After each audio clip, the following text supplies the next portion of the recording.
पैसा मंगाया नहीं आऊँगा। हर्ष भाई नमस्कार। भाई को राम राम। कैसे हैं जी आप? बहुत बढ़िया, आप बताओ। मैं बढ़िया हूँ जी। मैंने एक आपके प्रोग्राम अटेंड करने के बाद एक वो डाली सोशल मीडिया पे फोटो। काफ़ी भाइयों के मेरे पास मैसेज आए कि आप तो बिक गए। तो मैंने खैर उनको ये भी कहा कि ऐसा कौन सा हर्ष भाई ने मेरे इतनी राज्यसभा की सीट दे दी जो मैं बिक गया। जी। दूसरा, मैंने ये भी कहा उसमें बीच बीच में कि कुछ मुद्दे ऐसे हैं, पाखंडवाद वाला जो बहुत एक्सट्रीम मुद्दा है उसको लेके, या सरकार की जो गलत नीतियां हैं उनको लेके हम आपका पूर्णतः उन बातों पे समर्थन करते हैं। बहुत सारी ऐसी चीज़ें हैं। इसके अलावा भी अगर हम बात करें तो लोगों के इल्ज़ाम आ रहे थे बार बार, ब्लेम। वो हर बात पे आप पे ब्लेम लगा रहे थे। और शायद हो सके कि कुछ लोग यूँ भी समझे इसको, हमारी बातचीत को, कि स्क्रिप्टेड है। तो मैं पहले ही बता दूं, हाँ स्क्रिप्टेड है भाई। अगर आपको ऐसे ही समझना है तो इस बात को, मतलब आज बैठने का मतलब ये है कि मैंने आपसे जो कहा था, मैंने आपसे ये कही थी कि इस बातचीत में सिर्फ मैं ब्लेम लगाना चाहूँ। अब किस प्रकार के और कैसे कैसे ब्लेम लगेंगे वो बातचीत तय करेगी। ब्लेम ऐसे बहुत सारे हैं। सब तो बड़ा ब्लेम तो जो फिलहाल चल रहा है वो ये है कि चंदा चोरी करके घर बना लिया। पहले तो मैं आपका एक चीज़ के लिए धन्यवाद करना चाहता हूँ। जी। मेरे जीवन में मैं जिस इंसान को फॉलो करता हूँ, जिससे सीखता हूँ, उनमें से आप एक हो, बहुत जिससे बहुत मेरे को शुक्रिया। नॉलेज मिलती है। सीखना सिखाना ज़िंदगी है। उम्र उसमें देखी नहीं जाती, तजुर्बा किसी का भी ज़्यादा हो सकता है किसी भी चीज़ में। तो आज मैं उस इंसान के सामने बैठा हूँ जिनसे मैं सीखता हूँ, मतलब इंस्पायर होता हूँ।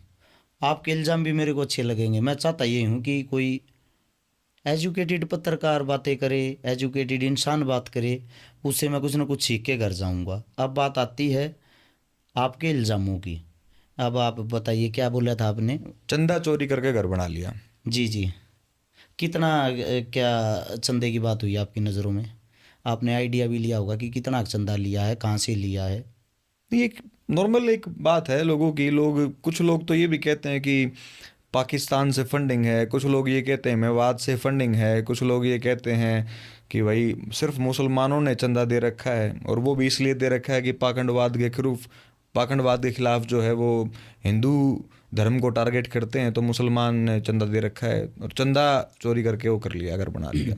जो कीमत बताई जा रही है ना घर की, उसमें भी लोग कह रहे हैं ये सेम चीज़। कीमत क्या? ये एक हवा में बात तैर रही है कि भाई 10 करोड़ का महल बनाया है, इसको चंदे से बनाया है। अब आपकी बातों का जवाब पहले तो ये है, मैंने कई बारी सोशल मीडिया के माध्यम से एक ऐलान किया है। अगर मैंने किसी के 10 रुपये खा रखे हैं, सोशल मीडिया पे आके, मेरे घर पे आके प्रूफ कर दे। अगर कोई प्रूफ करता है, मैं उसको दुगने तो पैसे दूंगा। स्वयं सोशल मीडिया पे उसकी वीडियो डालूंगा, इस भाई के मैंने पैसे खाए हैं, इतने खाए हैं, और ये आज इसको दुगने करके लौटा रहा हूँ, और आप लोगों के सामने मैं ये एक्सेप्ट करता हूँ मैं चोर हूँ। कहने वाले पता नहीं क्या क्या बोल देते हैं, लेकिन आज तक कोई सामने तो नहीं आया। दूसरी चीज़, आप चंदे की बात ही करते हो, तो चंदे से किस किस ने घर बनाए? चंदे से घर बनता हो तो आज तक सभी बना लेते, गरीब कोई भी नहीं होता। सबसे पहले तो चंदे से घर बनाना चाहिए उन भिखारियों को जो रेलवे स्टेशन पे बैठ के भीख मांगते हैं, बस स्टैंड पे बैठ के भीख मांगते हैं। भीख से या चंदे से कभी घर बन सकता है क्या? या तो भाई उस चीज़ को प्रूफ करो। अगर प्रूफ नहीं करते और आप चंदा चोर इस टाइप का इल्ज़ाम लगाते हो, तो इसका मतलब आपको मेरे से कोई ना कोई पर्सनल जलन है। प्रूफ कर दो, मैं मान लूँगा। अच्छा, मैं चलो ठीक है, मैं चंदा चोरी करता हूँ, मेरी पत्नी को, मेरे परिवार को, मेरे बच्चों को, छोटे छोटे बच्चे, मेरे रिश्तेदारों तो कई ये कहते हैं चंदा चोरी करते हैं, चंदा चोरी से घर बना लिया, चंदा चोरी से गाड़ी ले ली। कोई ये भी कहता, आपको खुद भी सुनने में आया होगा, किसी नेता मंत्री ने पैसे दे दिए। ये चीज़ें, ये बातें जब आप ऊपर जाते हो, एक गरीब घर से, गरीब परिवार से उठकर आप तरक्की करते हो, तो जब आपको इंसान रोक नहीं पाता ना, वो आपकी तरक्की से जड़ता है, वे आप पे ऐसे ही कोई ना कोई ऐसी बातें फेंकेंगे कि ये इन्हीं सवालों में उलझा रहेगा। और जैसे ही सफाई देनी शुरू करेगा, इसकी सफाइयाँ ख़त्म होगी, उसके बाद उनका नेक्स्ट क्वेश्चन फिर आ जाता है, उसी के अंदर से फिर क्वेश्चन ढूंढ लेते हैं। अगर आप उनका रिकॉर्ड चेक करोगे या उनकी प्रोफाइल आईडी चेक करोगे, ज़्यादातर वे किसी न किसी पार्टी के वो वर्कर मिलेंगे जो सोशल मीडिया पर 5-10 हज़ार रुपये की नौकरी करके कीचड़ उछालने का कार्य करते हैं। तो ये जो इल्ज़ाम है, कुल मिला के आप ये कहना चाहते हो कि ये बेबुनियादी इल्ज़ाम लग रहे हैं लगातार, जो चंदा चोरी के आपके ऊपर लग रहे हैं? मैं नहीं कहता बेबुनियाद है, मैं चोर मानने को तैयार हूं, साबित करो। सीधी सी बात है, साबित करो दो, मैं मानने को तैयार हूं। दूसरी बात, आपने कितने चोरों को पकड़ा जो इल्ज़ाम लगाते हैं? उन लोगों ने आज तक कितने चोरों को पकड़ा है? चोर मैं बताऊं आपको, एक एमएलए की सैलरी कितनी होती है मंथली? आपसे पूछ रहा हूँ। लगभग 2 लाख के आसपास। 2 लाख के आसपास, शायद 2 लाख रुपए उसको खर्चा भी मिलता है, फोन का, हाँ, काफ़ी। डीजल का। 4 लाख रुपए हो गए। 1 लाख और मान लो किसी भी चीज़ का, 5 लाख रुपए लगा लो। सालाना उसके कितने रुपए हो गए सैलरी के? 12 पंजे 60 लाख। अब 60 लाख में 5 साल के अंदर उसके कितने रुपए हो गए? 6 पंजे 30, 3 करोड़। 3 करोड़ रुपए वो सालाना कमाता है, वो खर्चा भी करता है, गाड़ी भी घुमाता है, शहर के अंदर भी रहता है। भाई साहब, किसी ने आज तक पूछा? एक बार एक एमएलए चुनाव लड़ने के बाद 5-5 करोड़ रुपए की 10-10 तो गाड़ियाँ खड़ी कर लेते हैं, 50-50, 100-100 करोड़ रुपए का मकान बना लेते हैं। क्या ये पत्रकार, क्या ये सोशल मीडिया किसी एमपी एमएलए से पूछ सकती है ये कि आपकी टोटल सैलरी तो 3 करोड़ थी, उसमें आपने घर को भी चलाया, गुजारा भी कराया, ये 500 करोड़ रुपए का, 1000 करोड़ रुपए का बिजनेस कैसे खड़ा कर दिया? वहाँ सवाल नहीं कर सकते, क्योंकि पहले तो वो इनका गला पकड़ेंगे, फिर इनको कूटेंगे, फिर इन पे मुकदमा लगवाएंगे। वो हमारे जैसों को रोक सकते हैं, उनको हमारे जैसों को आगे नहीं बढ़ने देना। उनको ये शांति नहीं है कि गरीब घर से ऊपर उठ के ये तरक्की क्यों कर रहा है, ये किसी से सवाल जवाब क्यों करता है। अगर मेरे सवाल में कोई कमी हो, मैं बोलता हूँ असली चोर तो वो लोग होते हैं, असली लुटेरे तो वो लोग होते हैं, हमारी मेहनत से हम जो टैक्स देते हैं उससे वो अपना घर भरते हैं। भाई साहब, रोकना तो उनको रोको। दूसरी बात, क्या हरस शिकारा ने पहली बार मकान बनाया? मकान तो आधे देश ने बना रखा है। मतलब इस बात को भी मुद्दा बना दिया कि चंदे से मकान बनाया, चंदे से मकान बनाया है। भाई साहब, हरियाणा के अंदर बहुत सारे यूट्यूबर होंगे आपकी नज़र में भी, जो एक सोशल मीडिया के माध्यम से पैसे कमाते हैं। आपको पता होगा यूट्यूब, फेसबुक पैसे देती है जी। और आजकल तो ये ऐड भी बहुत ज़्यादा करने लगे कि एक ऐड के 15-15, 20-20, 30-30 हज़ार रुपये लेते हैं। यूट्यूब फेसबुक से तो आप भी कमाते होगे? बहुत ज़्यादा कमाता हूँ, कमाई दिखा दूँ आज आपको?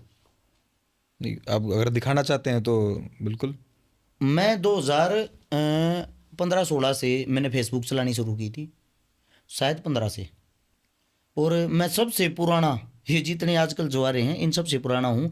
मैंने ही, मार्क जुगरब ने फेसबुक बनाई थी, मैंने ये बताया था लोगों को शेयर कहाँ से होता। शेयर टू ग्रुप का मेरा डायलॉग भी बड़ा फेमस था। वीडियो को कैसे शेयर करते हैं? 16 हाथ न शेयर का बटन होगा, वहाँ जाकर 16 हाथ न ग्रुप होंगे, शेयर टू ग्रुप कर दो, सभी ग्रुपों में शेयर कर दो। और तो मैं उस टाइम से फेसबुक चलाता हूँ, तो शायद फेसबुक की पकड़ मेरी थोड़ी ही ज़्यादा होगी उस चीज़ पे, सोशल मीडिया पे। ये जो आजकल एक दो अपने पहलवान भाई हैं, जैसे कि उदाहरण के तौर पर नाम बताता हूँ, राहुल धांधलानिया भाई है, शायद देसी लड़का, बड़ा अच्छा लड़का है, उसकी पीठ पीछे हम उसकी बातें करें तो अच्छा ही होगा। उस लड़के ने, उसके अंदर एक क्वालिटी मेरे को अच्छी लगी, उसने आज तक किसी की ऐड नहीं की है। वो चाहो तो कर सकता है, ठीक बात है। यानी कि उसने ऐड से रुपया नहीं कमाया है, लेकिन वो स्वयं कमाई बताता है कि मेरी सोशल मीडिया पे यार अर्निंग है, मैं जो ब्लॉग बनाता हूँ। उस चीज़ से उसने घर बना लिया, उस चीज़ से उसने गाड़ी ले ली। क्या उससे किसी ने सवाल जवाब किया? एक और है सुंदर सांगवान भाई, वो मेरा भाई, उसने सोशल मीडिया की कमाई वो खुद दिखाता है। हालांकि मैं नहीं मानता कि उन्होंने इतने कमाए होंगे सोशल मीडिया से, उनके अपने पर्सनल काम धंधे भी होंगे, बेचारों के मेहनती भाई हैं वे, मैं उन पर कोई उंगली नहीं उठा रहा। मैं उनकी तारीफ करते हुए ये बताना चाहता हूँ, सुंदर सांगवान ने शोरूम किया है, कोठी खड़ी कर दी, सिर्फ सोशल मीडिया की कमाई से। बहुत सारी लड़कियां हैं जिन्होंने सूटों की दुकान खोल ली, सूटों का बिजनेस खोल लिया, जिन्होंने सूटों की जो ब्रांच हो 1-1 करोड़ रुपये की देने लगी, और उसी ब्रांच में चीफ गेस्ट जाती हैं तो चीफ गेस्ट जाने की थार गाड़ी लेती हैं। उन पर तो किसी ने उंगली नहीं उठाई। दुनिया भर के घर बैठ कर वैद कुछ कुछ बेच कर ऐड कर रहे हैं, उन पे तो किसी ने उंगली नहीं उठाई। आप पैसा कैसे कमाते हो? आरएस चिकारा आज आपके सामने कुछ दिखाना चाहता है और आपको वो देखना पड़ेगा। पहले तो मैं आपको अपनी फेसबुक की कमाई दिखाता हूँ, मैंने कितनी तरक्की और कितनी कमाई की है। ये आरएस चिकारा का यूट्यूब चैनल है, साफ शब्दों में क्या लिखा हुआ? Your channel is not currently able to earn. Able to earn. इसका पैसे मतलब तो पैसे पता होगा पैसे कमाने के आपका चैनल योग्य नहीं है योग्य फिलहाल। नहीं है। अब मैं दिखाता हूँ आपको फेसबुक पेज मेरा स्वयं का, जनवरी 2015 से दिखा रहा है ये कितने रुपए मैंने कमा रखे हैं ध्यान से देखो, $0। $0। अब ये फेसबुक पेज की ऐड के लिए भी आपको दिखाता हूँ, इस पे क्या लिखा हुआ स्वयं देख लो आप। नहीं चला सकते, ठीक। नहीं चला सकता ना मैं।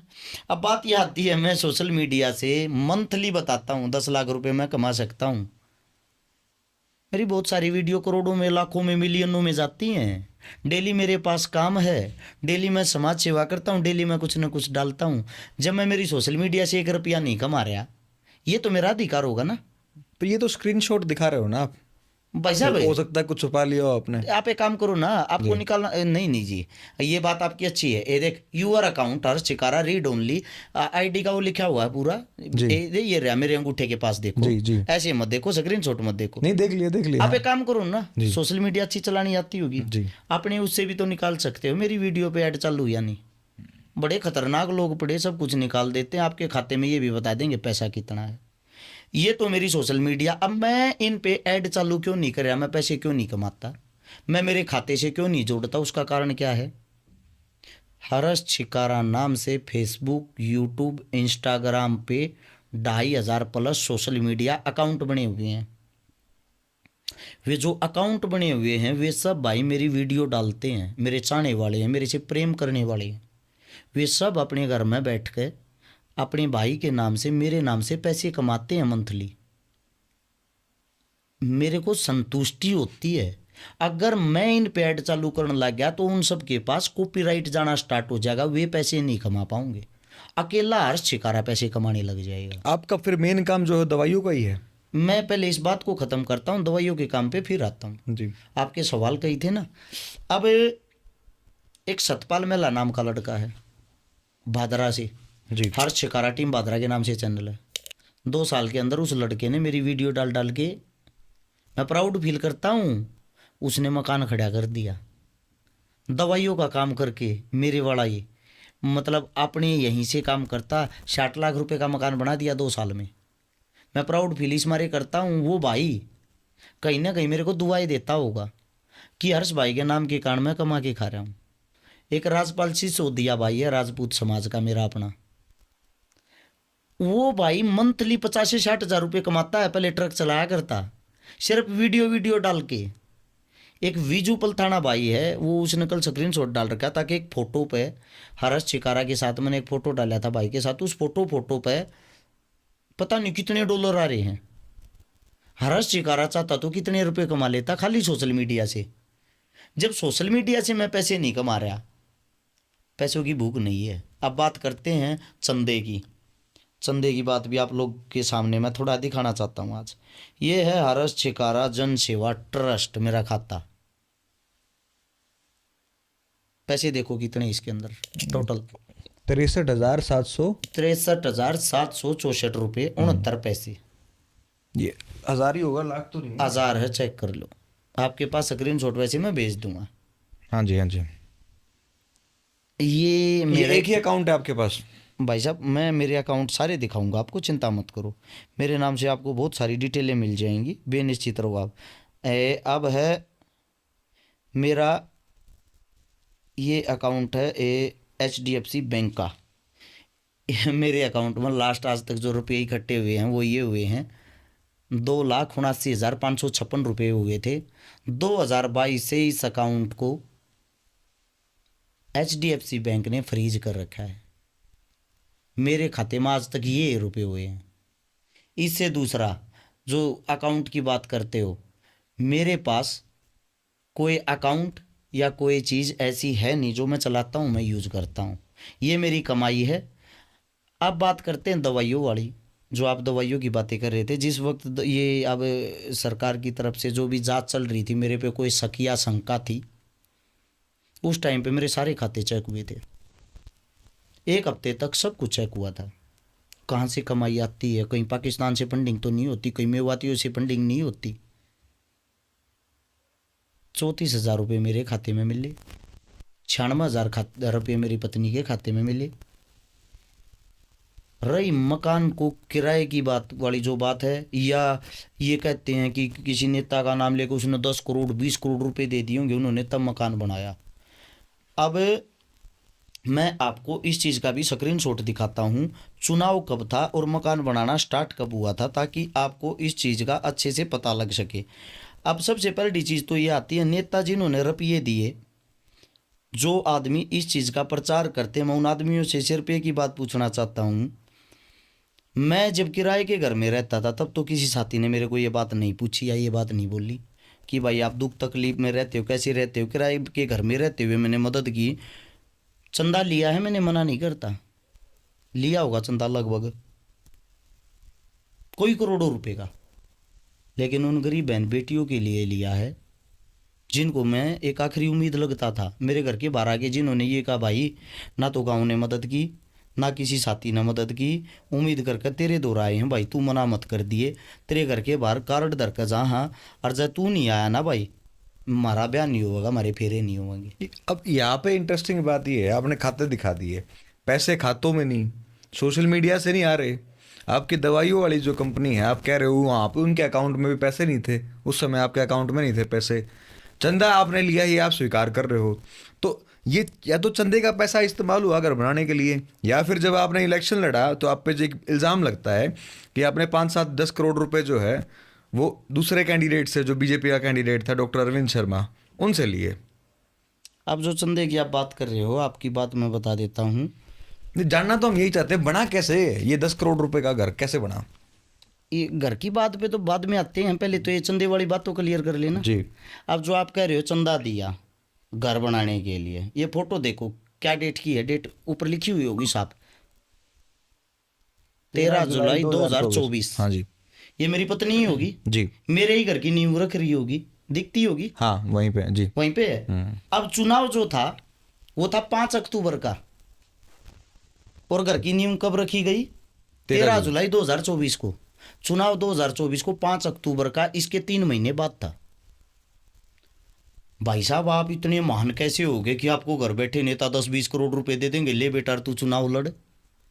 अगर ऐसा हो तो मैं तो ये कहूँ सब हिंदुस्तानी जितने हैं सब लूट लो इन नेताओं को यार, सभी पैसे ले लो, ऐसे पैसे मिलते हो तो। भैया जी जब हमारी नींव पहले ही रख ली थी, हमारा घर पहले ही बनना स्टार्ट हो लिया था, घर बनने का एक कारण था। अगर मेरे पास पैसे होते सेक्टर 23 में घर बनाता मैं, वहाँ जंगल में जाके नहीं। सेक्टर 23 में एक मकान था, मकान नंबर 2238, उस मकान के अंदर मैं रहता था। वो 75% वाला था, यानी कि 25% बना हुआ, 75% खाली वाला। मकान के अंदर 2 कमरे थे, उस मकान के अंदर हम रहते थे, तो उसका किराया 7,000 रुपये था। उसमें रहते हमने लंबा टाइम हो गया था। उस मकान की कीमत हमने जिस टाइम पे मिल रही थी वो हमने मिल रहा था 75 लाख रुपए का। हमने सारे यारे प्यारे रिश्तेदार तरफ ये मांग कर इकट्ठे करने की सोची, क्योंकि मेरी पत्नी की उस मकान के साथ आत्मा जुड़ी हुई थी। आका हमने इस मकान में रहते लंबा टाइम हो गया, मैं ये लूँगी, हमारा जुगाड़ होगा जब बना लूँगी। हमने जोड़ तोड़ करके सब क्या पे लोन लाने की सोच साच कर जो भी जुगाड़ होया हमारा बैठा 65 लाख का। फिर हमने 5 लाख की और ब्याज पर बात करी तो 76 लाख का जुगाड़ होया, 75 हमारे से इकट्ठे नहीं हुए। अब जो 5 लाख रुपए थे वे इकट्ठे करने हमारे लिए मजबूरी होगी, कहाँ से करे, तो उसके ऊपर वो मकान छोड़ना पड़ गया। अब 2 महीने बाद वही मकान सेक्टर 23 के अंदर आ गया, बूम, वो प्रॉपर्टी बढ़ती बढ़ती वो करोड़ का हो गया, 1.25 करोड़ का हो गया, 1.5 करोड़ का हो गया। 2024 में जिस वक्त इस मकान की नींव रखी उस टाइम लाख रुपए के लगभग गज जमीन होगी, यानी कि 350 गज का जो मेन गली है, मेन गली के ऊपर लगभग 2.5 से 3 करोड़ रुपए का प्लॉट हो गया। अब हमारा इतना जुगाड़ था नहीं, अब इतना जुगाड़ नहीं था तो जहाँ जाते थे हमारे को एक बात बोलती थी पब्लिक, बढ़िया फिर है पंचायती बाड़े इतने बड़े पर है, किराए के मकान में पड़ा, खुद का मकान बना लेना। मेरे साले को यह बात पिंच हुई, उसने मेरे से एक बात कही, भाई शर्म आवा है घनी, कर्जा कितना हो जाए, किराया कितना हो, वो पैसा कितना उठाना पड़ जाए, पहले मकान बनाऊंगे। मन ने भी उसका मुंह देखा तो सेम उसकी बहन का भी मुंह था, मेरी पत्नी का। ये बातें सोचते हुए हमने प्लॉट लिया जहाँ ये मकान बना रखा है 4900 रुपये गज, 4900 रुपये गज, 1166 गज का प्लॉट, लगभग वो 50-51 लाख रुपया का प्लॉट पड़ा। अगर उसकी ज़मीन सेक्टर 23 में लेते एक 50 गज का फ्लैट नहीं आता। वहाँ वो ले लिया, वहाँ वो लेकर उसके ओटड़े करके एक कमरा बनाने की सोची थी पहले, जिस वक्त यह नींव भरी जा रही है। वहीं बैठ कर चुनाव लड़ने की सोची थी। आग भाई चुनाव लड़ लिया तक की सारा है। वहाँ से हमने जब चुनाव लड़ने की सोची तो साथ के साथ हमारे मकान में चिनाई चालू थी। रुपये लगाए मेरे साले ने, रुपये लगाए आरती ने। मकान की मालकिन है आरती, नाम है उसके। मेरे साले की जो धर्मपत्नी है, दोनों रहते हैं यूके में, बाहर देश। मेरे जो ससुराल है, अगर आपने किसी वीडियो के अंदर भी देखा हो, उनका जो स्वयं का घर है, उनकी लिपाई भी उतरी हुई है। मेरे बच्चों को वो पढ़ते हैं, क्योंकि मेरे जीवन का यही नहीं पता मैंने कितने दुश्मन बना लिए हैं। जब भी आप जुल्म के खिलाफ लड़ोगे, हक की आवाज़ करोगे, आपको पता नहीं होता आपने कितनी बड़ी दुश्मनाई मोल ले ली है। और उनका खुद का घर छोड़ के उन्होंने सबसे पहले मेरा घर इसलिए बनाने की सोची कि मैं बाहर भीतर घूमता हूँ हर समय, मेरा घर ठीक होगा तो हमारी इज्जत बनी रहेगी। काफ़ी लंबा संघर्ष, काफ़ी लंबा टाइम हो लिया किराए के मकान में रहते हुए। तो जो घर है, इस घर के अंदर जो पैसा लग रहा है, मेरा साड़ा, उसकी वाइफ, उन्होंने सारा पैसा लगाया है। अगर कोई दिल की बात करे, हर वक्त घर में गाय मिलेंगी 8-10 दूध देने वाली, दूध तक नहीं पीते, थैली का दूध ले आकर आज भी फ्रीज किसी टाइम आधी रात न किसी पत्रकार ने भेज कर खुलवा के देख लियो, थैली का दूध पाओगा, मोल का दूध। शौक के लिए गायें रखता हूँ, उनका दूध उन्हीं के बच्चों को पिलाता हूँ। वरना मेरे जीवन में मतलब कि जितना संघर्ष मैं कर रहा हूँ, वास्तविकता ये है शायद हरियाणा में कोई कर रहा होगा, और उसके बाद भी हम सोशल मीडिया पर गालियाँ खाते चंदा खाने की। यानी कि मेरा परिवार, मैं असल में तो चंदा क्या, मैं अपने घर को खा रहा हूँ भाई, मेरी ससुराल को खा रहा हूँ, सिर्फ एक चीज़ के लिए, सिर्फ और सिर्फ समाज में अच्छे काम करने के लिए। यहाँ एक समस्या और नज़र आती है हर्ष भाई। एक यहाँ दिखता है कि जो आपकी कंपनी है बाबा जी की बूटी जो है, वहाँ आप दवाइयाँ जो बेचते हो, वहाँ से भी तो पैसे आते होंगे। ऐसा तो है नहीं वो अच्छी नहीं चल रही, वहाँ आपकी दवाइयाँ बिक रही हैं, वेबसाइट पे ट्रैफिक भी अच्छा है, सब कुछ है, इंस्टाग्राम पे फॉलोअर भी अच्छे हैं, तो वहाँ से भी तो पैसे आ रहे होंगे ना। आप कह रहे हो ना मेरे पास नहीं है, मेरे को ससुराल वालों से लेने पड़े पैसे। मैंने क्या बोला है? जितना मेरे से हुआ, जितना मैंने मेरे यार दोस्तों से इकट्ठा किया, जितना उनसे हुआ, सारे इकट्ठे करके घर के अंदर लगाए हैं। अब जो बाबा जी की बूटी की बात करो, आप पहली चीज़ जो है उसके अंदर दवाइयों का काम मेरा इतना अच्छा ही लेवल पर था, पूरे विश्व के अंदर मेरी दवाइयाँ ज़ाहिर थी। शायद गाजियाबाद या नोएडा, वहाँ पर प्रदर्शनी लगी थी आयुर्वेदिक दवाइयों की, मेरी दवाइयाँ वहाँ फर्स्ट आई थी। मेरी दवाइयों को सर्टिफिकेट मिला, शील्ड मिली। अब शायद उनके अंदर कोई ना कोई क्वालिटी तो होगी जब फर्स्ट आई होगी। आप स्वयं दवाइयों का काम करते हो, इतना तो आपको पता होगा। 106-7 आदमियों का रोजगार चल रहा था, फैक्ट्री से कमा के खाते थे। मेरी फैक्ट्री पे ताला लग गया तो उन 106-7 आदमियों के घर पर भी ताला लग गया है, जो मेरे से उम्मीद करे बैठे हैं। एक भी अपने घर जाने को तैयार नहीं वापिस। उनके साथ एक इतना प्यार, इतनी प्रेम, इतनी ममता हो रही है, वे सब वहीं जुड़ के रह रहे हैं। मेरे ऑफिस पर ताला लगा, दुनिया बड़ी खुश हुई। आज मैं एक बात बताता हूँ, आप सोच नहीं सकते दवाइयों से इतना रुपया कमाया है, सोच भी नहीं सकते इतना पैसा कमाया है, क्योंकि अपनी दवाइयों का रिजल्ट इतना बेहतरीन, इतना ज़बरदस्त है। लेकिन इतना पैसा कमाने के बाद भी अगर मैंने मेरे घर के लिए 1 रुपया नहीं जोड़ा, मेरे बच्चों के लिए ढंग का एक घर तक नहीं दे पाया, 2012 से दवाइयों का काम है, 26 आ गया। इस 14 साल के अंदर मैं मेरे परिवार को कोई सुविधा नहीं दे पाया। कोई नशा मैं नहीं करता, कोई गंदी हैबिट मेरे में नहीं, कोई बड़ा शौक मेरे में नहीं। मेरा पैसा गया कहाँ? वो पैसा मैंने सोशल मीडिया पे ये जो ये लग ना लोगन दिखावा कर रहा है, वो मदद करने में लाया है। पहले अपना घर भूखा, फिर लोग का तो चंदा लिया है। जो चंदा चंदा चिल्लाते उन्होंने एक बात नोट नहीं करी, जिस लड़की की जिस दिन मदद कर आए मैंने वीडियो डाली है, और उस वीडियो में ये बताया 1100 रुपये इस आदमी ने दिए, 2100 रुपये इस आदमी ने दिए, 500 रुपये इस आदमी ने दिए, बाई नेम। एक आदमी का अगर नाम रह जाता ना, वो मेरे को उसी वक्त व्हाट्सएप पे चोर बोल के ये बोल के डाल रहा था, मेरे रुपये खा गया। लोगों ने ऐसे हालात बना दिए जैसे मैं चोरी हूँ। मैं उसको हाथ जोड़ के बोला रहा था, भाई अगली वीडियो में तेरा नाम ले दूंगा, तेने स्क्रीन शॉट बाद में बेचा है। इसके बाद अगली वीडियो में मैं उसका नाम ले देता था। ऐसे ऐसे भाई भी आए हैं भाई जिन्होंने रुपये बुलवा दिए कि यार लड़की मेरी तरफ से वैध पैसा ही नहीं दिया। आज तक उनका नाम उजागर नहीं किया, ना जीवन में कभी लूँ, अपने पास से भरे हैं। आज भी ये हालात हो रही है मेरे घर के बाहर। ऐसा कोई दिन नहीं जाता 10 12 15 लड़कियां नहीं आती, मेरी बेटी की शादी है, शादी करवा दे। मन दुख हो है जब मेरे घर के बाहर तैसे की ऐसे जाऊँ हैं, मतलब मेरा दिल पकड़ा जा है। एक उम्मीद लेकर आऊँ मैं उनसे, एक बात कहूँ, पहले तो अपनी रिश्तेदारी आप मदद लो, वे ना करते अपनी एमएलए पे लो, एमएलए ना करता अपनी एमपी पे लो, उन तक क्यों वोट दी। उनका जवाब ये होता, बाबूजी वहाँ कोई घुसने ही नहीं देता, जाने ही नहीं देता। गरीब आदमी का मतलब हमने दर्द समझा, उसकी मदद करी तो हम चोर हो गए। जब हम एक पाई पाई का हिसाब दे देते हैं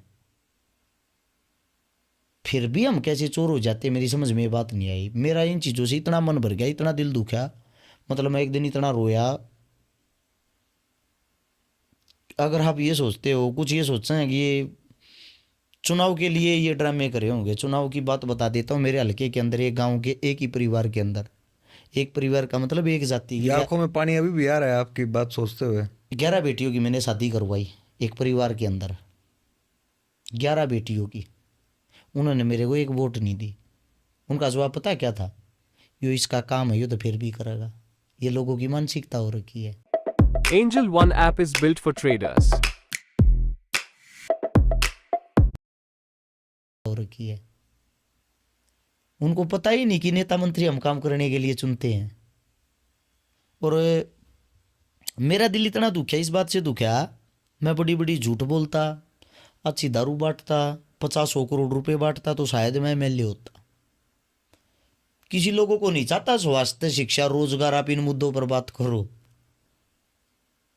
हद की बात यह है, लोग जैसी दुनिया आप सोचते हो वैसी दुनिया नहीं, उससे काफ़ी हटके है। भाई साहब हरियाणा ने आज तक मेरा साथ नहीं दिया, टांग खींची है। मात्र 20% आदमियों ने साथ दिया है। जिस दिन हरियाणा का यूथ जाग गया और मेरा साथ देना शुरू कर दिया ना, उस दिन मैं सिखाऊंगा राजनीति क्या होती है। राजनेता लोगों को मैं बताऊंगा कुर्सी कैसे छीनी जाती है। मुख्यमंत्री बनने की इच्छा है आपकी? मेरी कोई मुख्यमंत्री बनने की इच्छा नहीं, मेरी राजनीति सुधारने की इच्छा है, किंग मेकर बनने की इच्छा है। ये जो आपने दवाइयों वाली बात की, जब ऐसा कुछ था ही नहीं, मतलब आप कह रहे हो भी ईमानदारी से काम किया, सब कुछ बढ़िया था, दवाइयों की क्वालिटी भी अच्छी थी, ताला क्यों लगा दिया फिर? आम आदमी को तो यही समझ में आता है कि कुछ गड़बड़ होगी जब ये ताला लगाया।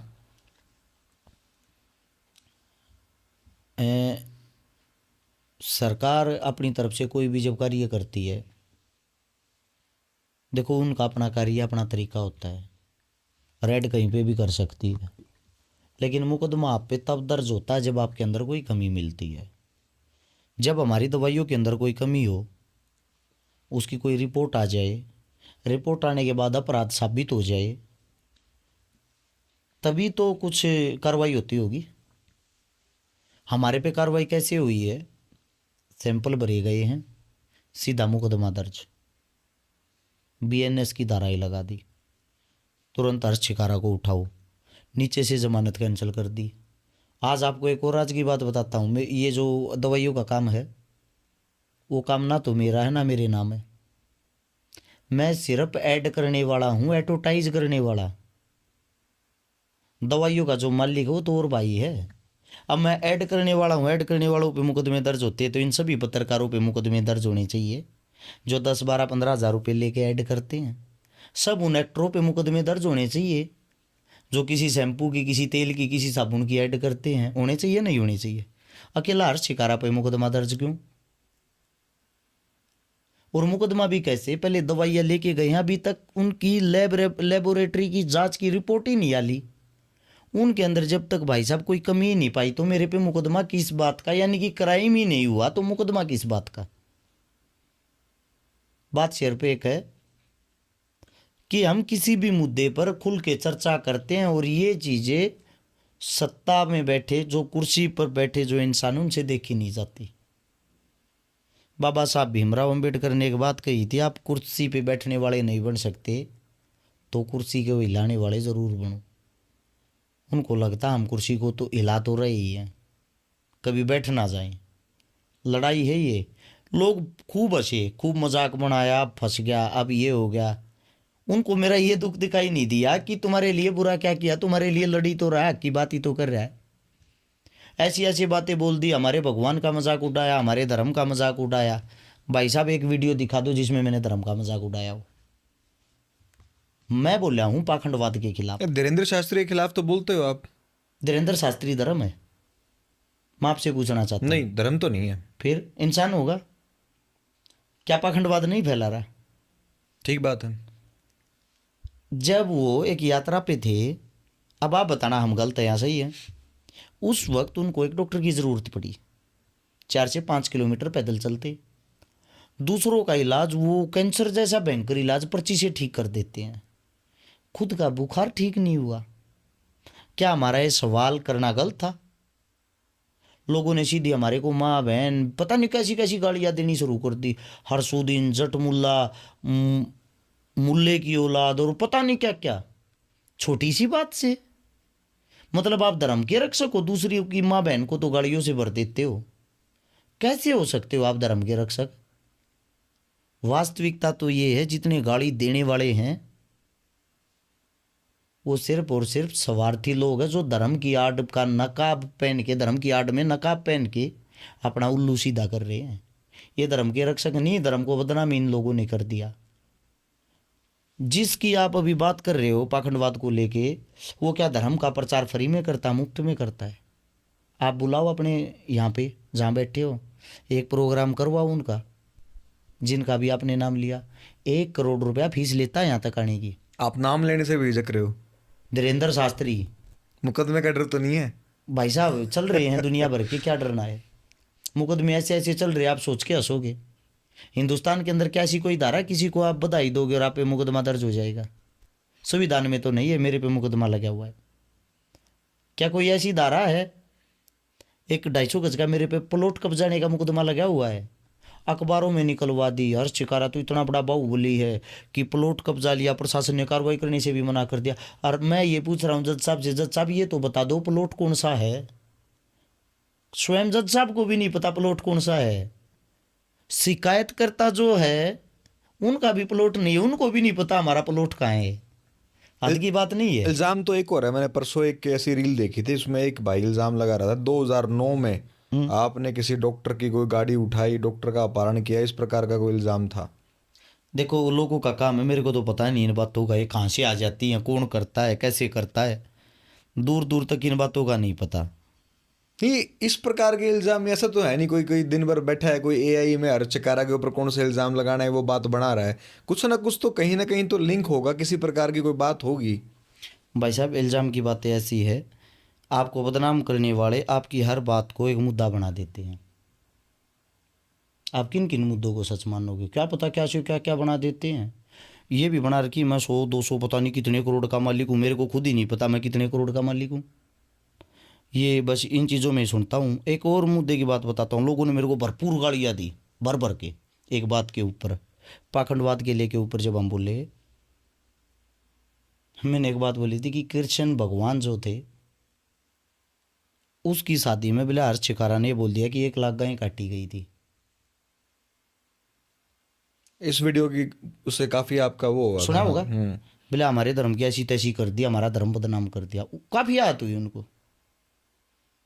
पहली बात तो आहत उनको तब नहीं हुई भाई, ये जो इनको क्या बोलते हैं, ये जो जैसे कि धीरेन्द्र शास्त्री क्या हैं, कथावाचक। कथावाचक। ये जो कथावाचक अपनी कथाओं में कहते हैं, तब आपकी भावनाएं आहत नहीं होती। दूसरी बात, आपके जो गूगल देवता जिसको आप सत्य मानते हो, ये गूगल पे मैंने सर्च किया है, कृष्ण भगवान की शादी में कितनी गायें काटी गई। अब आप पढ़ो क्या लिखा हुआ था गूगल पे सर्च करने से, एक बार गौर से पढ़ना, यहीं से पढ़ लो। एक लिखा हुआ है 1 लाख गाय इसमें लिखा काटे हुआ जाने है 1 का दावा लाख है। गायें काटे जाने का दावा किया है। दावा। अर्चिकारा ने तो नहीं किया ना ये दावा, दावा है ये भी, हाँ। मैंने तो नहीं किया ना। अब इस पे आप चेक करोगे तो इसमें लिखा हुआ था सोशल मीडिया का दावा है, वास्तविक का दावा है। रुक्मणी के विवाह में 1 लाख गायें, 2 लाख खरगोश, 3 लाख कछुए, और पता नहीं क्या क्या लिख रखा है। ये कथावाचक अपनी कथाओं में बोलते हैं। भाई साहब ये अर्चिकारा के शब्द नहीं है, अर्चिकारा वो बोल रहा है जो कथावाचक बोल रहे हैं। मैं इसीलिए कहता हूँ ये आपके धर्म को बदनाम कर रहे हैं, हमारे धर्म को बदनाम कर रहे हैं। और हम उनका बांडा फोड़ते, अर्चिकारा के सिर पर बांडा फोड़ रहे हैं। अर्चिकारा ने बदनाम कर दिया 1 लाख गाय काटने का। ये आपका जो अभी रिसेंटली उद्घाटन हुआ है घर का, इसमें भी एक पोस्टर वायरल हो रखा है सोशल मीडिया पे, वो भी काफ़ी चल रहा है।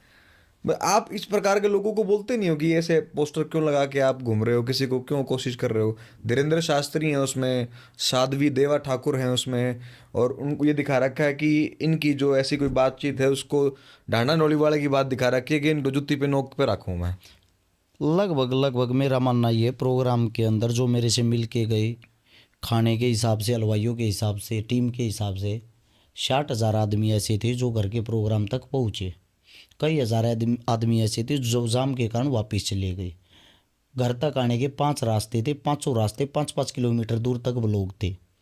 अब सब आदमियों को हम पर्सनली तौर पे तो जानते नहीं, सब आदमी ऐसे ये भी नहीं है कि हम पहले मिले हुए हैं। अब वहाँ कौन क्या लेके आता है, वहाँ दोस्त भी आया, दुश्मन भी आया। उसके अंदर एक बात बताओ, अब जो पोस्टर लेके आया है, जिस पोस्टर की आप बात करते हो, वहाँ पे तो बहुत सारे आदमियों की जेबें भी काटी गई है। क्या वे चोर भी हम लेके आए थे? वहाँ पे तो बहुत सारे आदमियों के फ़ोन भी चोरी हो गए, पैसे भी चोरी हो गए। क्या वे भी हमने करवाए हैं? क्या है, कुल मिला के जो आम जनता है वो पाखंडवाद से पक चुकी है। उनकी अपनी जो मानसिकता, उनकी अपनी सोच है, वो कुछ भी छपवा लाते हैं, कुछ भी कर देते हैं। अब उसमें अर्चिकारा का क्या दोष है? जब लोग आपको जब मुस्लिमों का जब सपोर्टर बताते हैं और हिंदुओं के विरुद्ध बताते हैं, और अलग अलग प्रकार के नाम, जैसे अभी आपने मेंशन भी किया कि अरसुद्दीन कह देते हैं, इस प्रकार के जटमुल्ला कह देते हैं, इस प्रकार के नाम देते हैं, आपके दिमाग में क्या आता है कि मैं गलत कर रहा हूँ, सही कर रहा हूँ, या क्यों कर रहा हूँ? मेरे दिमाग में ये आता है मैं किन भेड़ों के साथ लड़ रहा हूँ, किन भेड़ों के लिए लड़ रहा हूँ। क्यों ना हम भी एक अच्छा नारा लगाए, जय श्री राम, अच्छा लाल पटका पहने, अच्छा लाल बाणा सिलवाएं, 1000-1200 रुपये में लाल बाणा तैयार हो जाएगा, लंबा हाथ तिलक लगाएं, सुबह शाम आरती करें। क्या ज़रूरत है काम करने की? घर पे बैठे आराम से एंजॉय करें हम भी, है ना। हम भी कहीं भी जाके नारे लगा दे मंदिर बनाओ। क्या ज़रूरत है? स्कूलों की तोड़ दो, कॉलेजों को तोड़ दो, यूनिवर्सिटियों को तोड़ दो। अगर मंदिर मस्जिद से ही देश का हाल होता है तो फिर मेरा मानना ये, घरों में मत रहो, हर चीज़ को मंदिर मस्जिद बना दो।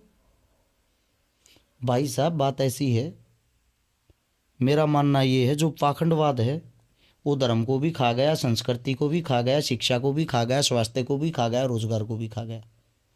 मुद्दों तक लोगों की सोच को पहुंचने नहीं देते। हमारे जैसे कुछ आदमी अगर मुद्दों की बात करते तो उसको दे गाड़ियाँ, दे गाड़ियाँ, दे गाड़ियाँ। या तो कांग्रेसी बना दो, या उसको मुस्लिम बना दो, या पाकिस्तानी सपोर्टर बना दो, या बाहर से फंडिंग वाला बना दो। आपका जो फंक्शन था, उस फंक्शन में मैंने एक चीज़ नोटिस की कि वहाँ पे बहुत सारे लोग ऐसे थे जो सहारनपुर इन्फ्लुएंस के या मेवात इन्फ्लुएंस के लोग जो मुस्लिम कम्युनिटी से बिलोंग करते हैं। क्या कुछ खास लगाव नज़र आता है आपका इस टाइप के लोगों के साथ? भ्राताश्री प्रेम नहीं पता कहाँ हो जाता है। आपको वो दिखाई दिया, आपको एक लड़का और दिखाई नहीं दिया जो मलोड पंजाब से आया हुआ था, सरदार जी था, रोहतास नाम था, ई रिक्शा चलाता है, जिसके पिता की मृत्यु हो चुकी है, जिसका भाई नहीं है, भाई की मृत्यु हो चुकी है, 500 से 600 रुपये कमाता है वो ई रिक्शा चला के। वो लड़का यहाँ मेरे पास 3 दिन रुका। मैं जब घर के अंदर आया तो मैं पोछा लगा रहा था, तो मेरे साथ उठा कर पोछा लगाने लग गया और मेरे हाथ से छीन कर, भाई ये क्या कर रहे हो आप? मैं बोला हम पर्दे के पीछे अपना काम स्वयं करते भाई, आप हमारे लिए आए हो, आप हमारे मेहमान हो, रेस्ट करो। बोलने से भी नहीं माना। उस लड़के ने उठा के सारे शीशे साफ किए, 3 दिन घर में काम किया नौकरों की तरह। मेरे दिल दिमाग में से मतलब मैं स्वयं को कोसता रहा, मैं इसको ऐसा क्या काम दे सकता हूँ। वो लड़का ये बोल रहा है भाई मैं आपके पास रह सकता हूँ। अब मैं उसको ऐसा क्या काम दूँ, क्योंकि मैं खुद ही बेरोजगार हो रहा हूँ। जो वास्तविकता कहानी है वो ये है, मेरा घर कैसे चल रहा है वो मुझे ही पता है। जब आपके सारे खाते सील कर दिए जाए, आपका घर सील कर दिया जाए, आपका कारोबार जीरो कर दिया जाए, सिर्फ एक चीज़ को लेके कि आप सरकार के साथ क्यों नहीं चलते, आप सरकार के खिलाफ कैसे चलते हो। हालांकि मैं सरकार के खिलाफ नहीं हूँ, मैं हूँ विचारधारा के खिलाफ। विचारधारा जो भी गलत होगी उसके खिलाफ आवाज़ उठाना हमारा मौलिक अधिकार है। अब वो जो लड़का है उसकी एक लड़की है, मेरा दिल दुख रहा जिस दिन वो जा रहा था कि इस लड़के को ये उम्मीद है कि मैं बहुत बड़ा आदमी हूँ, मैं इसको काम दे सकता हूँ। मैं अब अंदर से इसको ये क्या दिखाऊं भाई, कर्जा पर्जा लेके वो घर बन तो गया। असली ज़िंदगी का, असली कहानी का तो मेरे को ही पता है।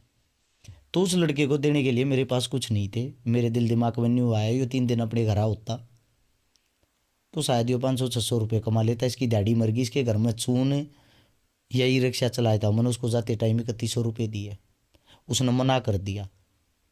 पाजी मैं आपकी सेवा के लिए आया हूँ। पाजी आप मेरी सेवा के लिए आए हो, लेकिन आपके बच्चे वहाँ भूखे हो गए, मैं आपके बच्चों का पेट नहीं काट सकता। ये सम्मान लगा लो या कुछ भी लगा लो। वो लड़का अपने घर चला गया। वो मेरे से पल पल की मैं उससे रिपोर्ट ले रहा था, पाजी आप कहाँ पहुँच लिए। वो मेरे को बताता है मैं यहाँ से अब ट्रक में बैठा हूँ। यहाँ से मैं उसकी भावनाएं समझ रहा था कि ये ट्रक में इसलिए बैठा है अपना किराया वगैरह बचाने के लिए। इस प्रकार की बातें करते वक्त आप इमोशनल, हाईली इमोशनल हो रखे हो। आंखों में लोगों को होंगे स्क्रिप्टेड कर रखा है सारा का सारा मामला। भाई मतलब सॉलिड आदमी, जबरदस्त आदमी, बॉडी बिल्डर और टाइप यूं दिखने लग रहा और इतना इमोशनल। पाजी गरीबी बहुत नज़दीक से देख रखी है, गरीब की क्या हालत होती है ये अच्छे से जानते हैं। एक गरीब का क्या दुख दर्द होता है वो बड़े अच्छे से जानते हैं। अंदर से बहुत स्ट्रोंग हूँ मैं जेल जाने से नहीं डरता, मैं मरने से नहीं डरता, मैं कटने से नहीं डरता। मेरे जीवन का हर एक ड्रीम पूरा हो गया। मेरा ये आखिरी ड्रीम था मेरे परिवार के लिए घर बना के देना, ताकि मेरे बच्चे ये ना कोसें मेरी पत्नी पर्दे के पीछे सबसे ज्यादा रोती है। वो इसलिए उसको 1 मिनट का ही नहीं पता मेरे पति के साथ क्या हालात हो जाए। और घर से निकलता हूं कभी ये नहीं पता होता मैं वापिस आऊंगा या नहीं आऊंगा। मेरी पर्सनल किसी के साथ दुश्मनाई नहीं है। मैं समाज की लड़ाई लड़ने के लिए, समाज को सुधारने के लिए हम नहीं देख सकते ये चीज। किसी ने बोल भी नहीं रखा कि भाई तू समाज की लड़ाई लड़, लेकिन ये हमारा अधिकार है। मैं गरीब आदमी को नहीं देख सकता। वो भाई अपने घर जा चुका, उसके पीछे की बातें वो मेरे दिल दिमाग में घूम रहा है, मैं उसके लिए कर क्या सकता हूँ। मेरी यही सोच मेरे को परेशान करती है। इसी चीज ने मेरे को अमीर नहीं होने दिया। भाई साहब जब इतनी बड़ी सोशल मीडिया मेरे पास, मैं भी किसी चीज का प्रचार कर सकता हूँ, रोज के 1-2 लाख रुपए कमा सकता हूँ प्रचार करके, जो मेरा अधिकार भी है। मैं भी कुछ भी बेच सकता हूँ किसी के बाहर जाके, किसी के घर जाके। आज तक हर शिकारा किसी भी प्रोग्राम में जाके 1 रुपया अपने घर लेके नहीं आया, दे के आया है। अब मैं प्रोग्रामों में इसीलिए नहीं जाता, मेरे पास तेल के पैसे नहीं है, अपने घर बैठा हूं। रही चंदा चंदा चंदा, चंदे से घर चल रहा था। जब तक चढ़ाई चली किसी से चंदा नहीं लिया, जितनी मदद दे थी वो करनी बंद कर दी। मेरा नुकसान नहीं हुआ है, नुकसान उन बहनों का हुआ जो मेरे घर के बाहर आके मेरे को गालियां दे देके गई है। एक तेरे से उम्मीद थी भाई तू भी फोन फोड़ना में अच्छा लग था, तू भी उन चोरा जैसा चोर है जैसे नेता मंत्री हो। अब ये गाली जब आपके सामने देकर जा हुए और खड़ा खड़े आप सुनो हो और उनकी आंखों में आंसू होते हैं, तो पता क्या होता है, आप इसकी आखिरी उम्मीद थे, आपने इसकी आखिरी उम्मीद तोड़ दी। ये दुख होता है अंदर से, कर भी क्या सकते हैं पाजी। आपको नहीं लगता आप जैसे इमोशनल आदमी कभी एमएलए, एमपी, पॉलिटिशियन बन पाएगा? Extremely emotional. सपने सारे खत्म हो चुके हैं असलियत में, सपना नहीं है कोई भी। एक यो जो समाज को लेके था, यो अब ये घर के ताले लगे, ये चीजें हुई ना, खत्म हो गए हैं। क्योंकि लोगों के जो हालात देखे ना, मतलब किसी के ताला लगने पे इतनी जो खुशी देखी उनकी आंखों में, चलो ठीक है जो भी है, सबकी अपनी सोच होती है। दुश्मन के घर भी ताला नहीं लगना चाहिए। नहीं, बहुत सारे लोगों ने आपको सपोर्ट भी पूरा किया है, पूरा जोर लगा के सपोर्ट किया है। सोशल मीडिया सपोर्ट से भी उतना ही भरा था। मैंने आपको ये बोला 20% आदमी ऐसे हैं जो असलियत को समझते हैं, जो जागरूक है, जो जिंदा दिल हैं, जो किसान नेता है, किसान योद्धा हैं, या किसी आंदोलन में लड़ते हैं, या हमारे खाप सरदारी के चौधरी हैं। वो अपने बच्चों के लिए हर वक्त स्टैंड लेंगे। वे आदमी हैं, लेकिन वे 20% है। उनकी लड़ाई 80% के साथ है। भाजी मैं हर महीने 3 4 5 तो तारीखें भुगतता हूँ। मेरी जितनी जो भी तारीखें, मेरा पर्सनल कोई केस नहीं है, 751 का मुकदमा भी नहीं मेरे पे। समाज को लेके हैं सब। हर महीने हरासमेंट होती है। घर के बाहर कब सीआईडी आ जाए, कब पुलिस आ जाए, या कब कौन सा विभाग आ जाए, पता नहीं चलता। हम घर के बाहर पानी भी फेंक देते हैं, वो भी दूसरे तरीके से देखा जाता है। जब हम जिस 2238 मकान में रहते थे, उसका मंथली महीने का 4000 रुपये भी लाया करता। 2022 के अंदर जब पहली बार रेड पड़ी तो उस मीटर को भी उखाड़ के दूसरा मीटर ला कर गए।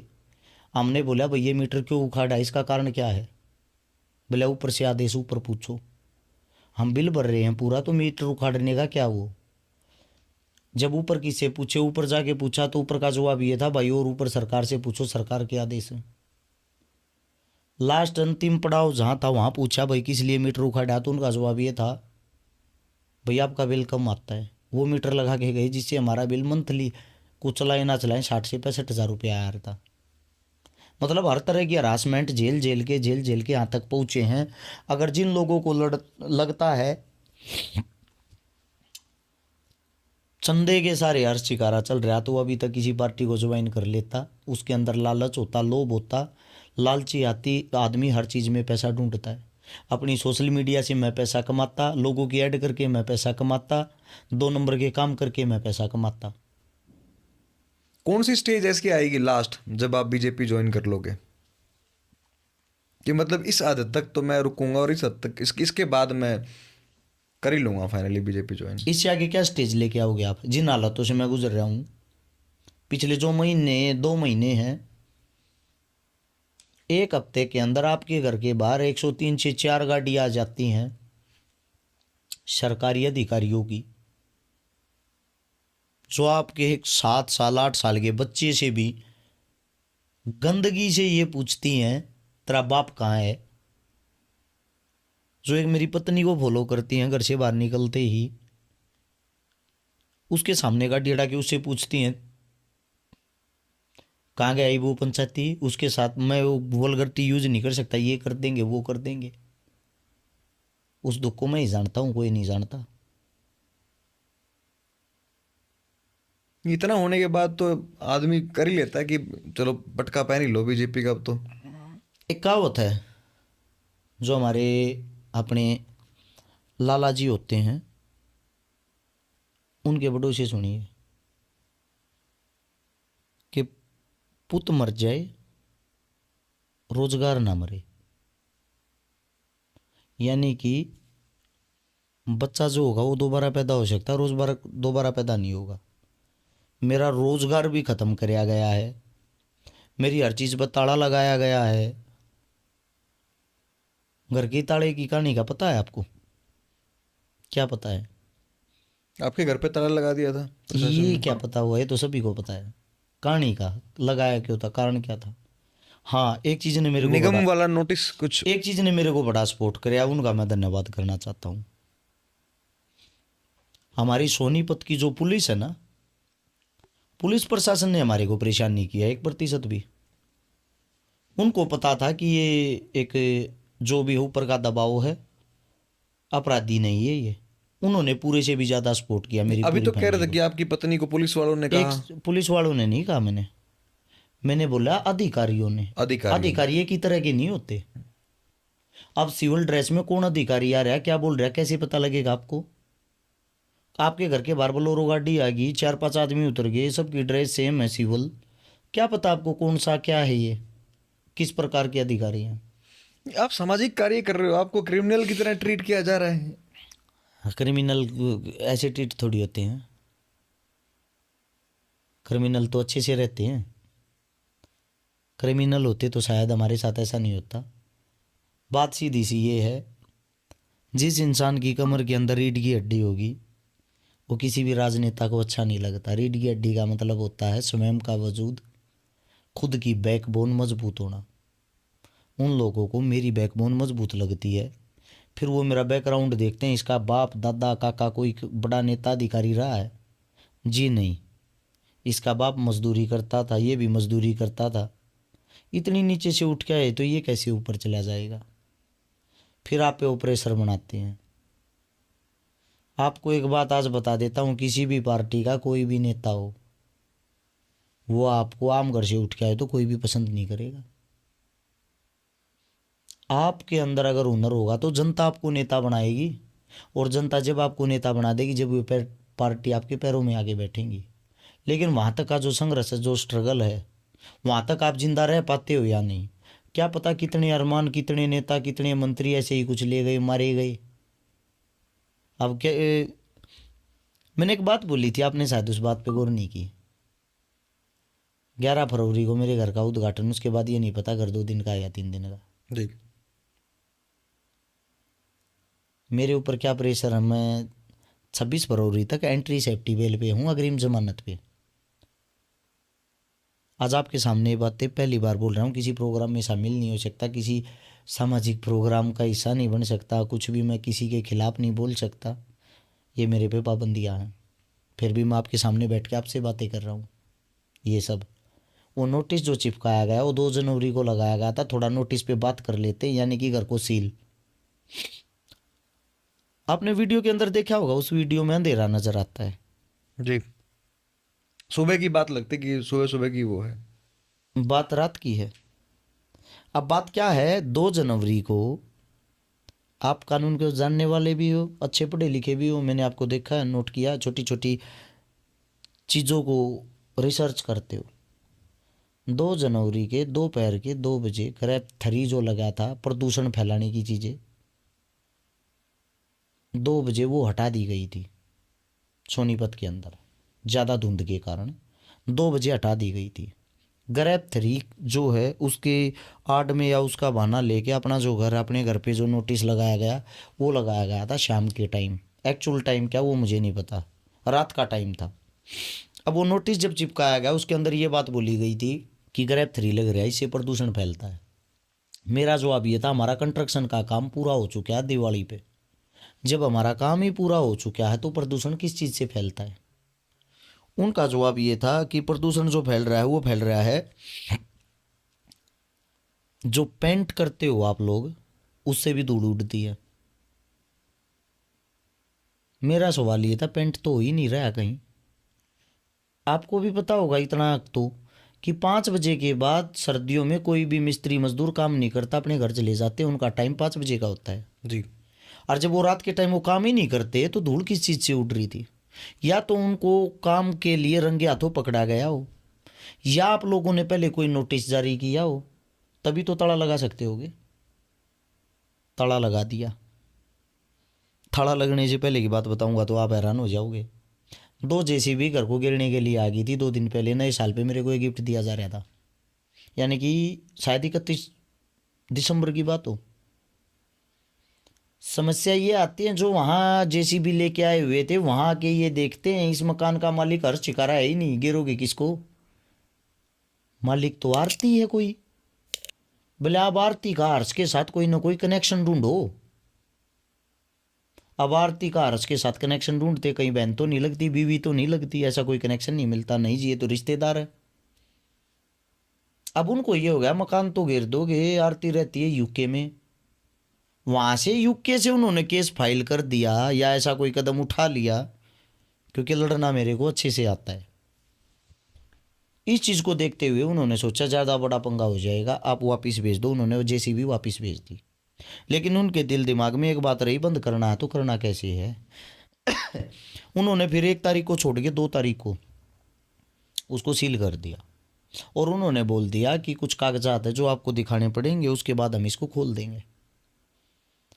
मेरा परिवार डेली कागज लेके, डॉक्यूमेंट लेके जाता है। हमारी जहाँ पे ज़मीन है नगर निगम के अंदर आती है, रेजिडेंशियल एरिया है, मयूर विहार की रजिस्ट्री हो रखी है, रजिस्ट्री के अंदर लिखा हुआ मयूर विहार। जो कि अप्रूव्ड कॉलोनी है, रजिस्ट्री है, इंतकाल है, प्रॉपर्टी आईडी है, प्रॉपर्टी आईडी का जो टैक्स भरा जाता है वो है। तो मेरे हिसाब से सारे डॉक्यूमेंट होने के बाद भी उसको खोला नहीं गया। बार बार हर जगह हमने धक्के खाए। फिर मेरे लिए तो पूजनीय है भाई, भगवान से कम नहीं है। एक तो गुरुनाम चढ़ूणी जी, राकेश टिकैत जी, मेरा भाई, और अन्य जितने भी किसान नेता, मतलब इन दो का नाम स्पेशल क्यों ले रहा हूँ वो बाद में बताऊंगा। पहले जितने भी किसान नेता, जितने भी खाप पंचायत के चौधरी, जितने भी जिंदा दिल आदमी हैं, उन सब ने सोशल मीडिया के माध्यम से जब मुहिम चलाई और ये लगाए तो एक बड़ा जन समर्थन मिल रहा है इसको, कहीं बड़ा मुद्दा ना हो जाए, फिर उसको ऑटोमेटिकली अपने आप रात के टाइम किस टाइम खोल के गए हमें नहीं पता, वो खोल दिया। अब वो खोल दिया तो खोलने के बाद बड़ी चीज जो सामने थी वो ये थी कि किसी भी टाइम इसको घेर सकते हैं। ये बातें मैं आपको इसलिए नहीं बता सकता, मुकदमा चल रहा है, कुछ चीज़ें ऐसी हैं जो आप बिना एडवोकेट से, वकील से पूछे या उनकी सलाह मशुरा करे बगैर बोल नहीं सकते। लेकिन आप ये मत समझना कि वो मकान पक्का है, वो मकान ऐसा है उसको किसी भी टाइम गिराया जा सकता है। अब मैंने वहाँ पे प्रोग्राम किया तो अपना संपूर्ण भाईचारा बुलाया, भाई दुख में तुम साथ खड़े थे तो खुशी में भी तुम ही होगे। वे आदमी आए, उन्होंने वहाँ अपनी खुशी मनाई। अब उस खुशी से भी लोगों को जलन होगी, इतना आदमी किस लिए बुला लिया, इतना आदमी कैसे आ गया। अब लोगों का ये कहना, अगर मुख्यमंत्री, पूर्व मुख्यमंत्री या कोई भी मुख्यमंत्री या बड़ा मंत्री बड़ी रैली करता है, वहाँ भी 60-70 हज़ार आदमी इकट्ठे नहीं हो सकते। यहाँ एक घर के मुहूर्त में 60,000 आदमी आ गए। 60,000 आदमी वो जो मकान को देखने के लिए आए। सुबह 6 बजे मैं वहाँ खड़ा हुआ था, रात के 11 बजे तक, यानी कि 12 और 5 17 घंटे मैंने खड़ा होके सभी के साथ फोटो लिए हैं, जितना मेरा भाईचारा था। अगले दिन सुबह तक आदमी आए हैं, 50,000 आदमियों का खाना बनवाया, वो कम पड़ गया। 3,000 का फिर बनवाया, वो भी कम पड़ गया। आदमी प्रेम में फिर भी आ रहे थे, खाने की ज़रूरत नहीं है, हर्ष भाई से मिलना है, घर देखना है, क्योंकि वो घर, वो मकान उन्हीं लोगों का है। अब उससे अगली चीज़ ये आती है, उन दो आदमियों का जो जिक्र कर रहा था, गुरनाम चढ़ूणी और राकेश टिकैत, उनका स्पेशल नाम क्यों लिया। ये दोनों आदमी जाके प्रशासन से मिले, प्रशासन के अधिकारियों से मिले, उनसे पूछा हमारे बच्चे के घर को ताला क्यों लगा रखा। मेरे घर गए, मेरे घर वालों से मिले, मैं तो था ही नहीं, मेरे बगैर मेरे घर को ढूंढना। अब मेरी पत्नी जो है, मैंने उसको एक बात बोल रखी है, मैं रहूं या ना रहूं, अपने जीवन में 2-3 चीज़ें कभी मत होने देना। हमारा घर चाहे उजड़ जाओ, हमारे घर के नाम का कोई चंदा देगा जाओ ना, मेरे मरने के बाद एक यो लांछन मत लगने देना। ये बातें चुभती हैं भाई।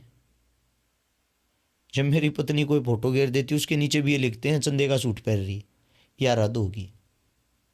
इतने बड़े बड़े ट्रस्ट चल रहे हैं जो लूट का खजाना है, क्या आप लोगों ने आज तक पकड़े हैं?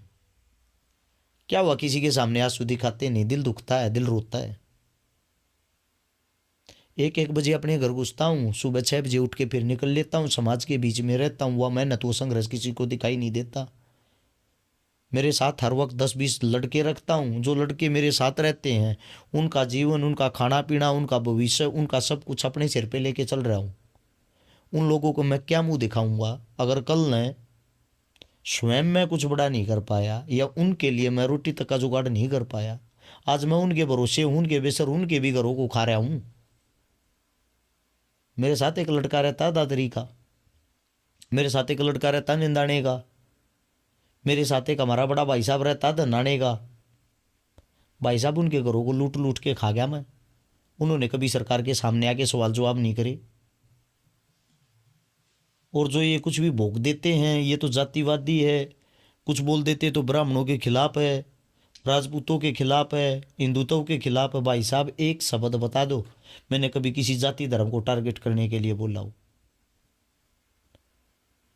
जो मेरे को शिक्षा देता, जिसको मैं आदर्श मानता हूँ, जो मेरा बड़ा भाई है, वो स्वयं पंडित है।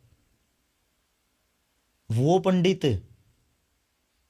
जो मतलब एक जनेऊधारी पंडित होता है, इतने रूल रेगुलेशन का, मेरे घर के अंदर आप जाओगे, मेरे घर के अंदर आपको हर जाति का आदमी मिलेगा। जिस वक्त मैंने चुनाव लड़ा 5 आदमी यहीं रह गए थे, हम नहीं जाएंगे, दिल मिल गया।